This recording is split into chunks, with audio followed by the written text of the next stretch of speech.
Hi hello வணக்கம். இப்போ jelly செய்ய போகிறேன். ஜெல்லி ஒரு பேக்கெட்டுக்கு 2 கிளாஸ் வீதம் தண்ணி. இந்த ஒரு கிளாஸு 200 ml.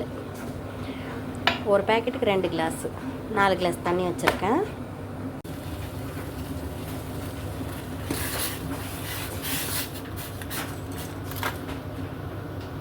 இது ரொம்ப ஈஸி.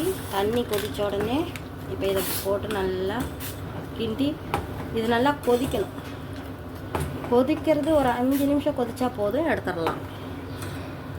இப்போ இதில் சுகர்லாம் எதுவுமே போட்டுறாதீங்க. இந்த மாதிரி பேக்கெட்டில், இது ரெடிமேட் பேக்கெட்டு, இதை போட்டு நம்ம கிண்டி எடுக்கணும், அவ்வளோதான். சுகர் எதுவுமே போட தேவையில்லை. இதில் இருக்கிறதே கரெக்டாக இருக்கும்.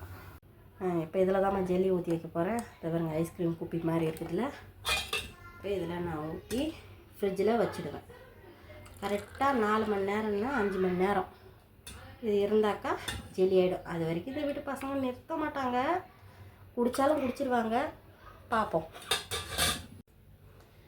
இப்போ இதெல்லாம் மூடிட்டு இப்போ 4 to 5 மணி நேரம் நம்ம ஃப்ரிட்ஜில் வைக்க போகிறோமா, வச்சுட்டு காட்டுறோம்.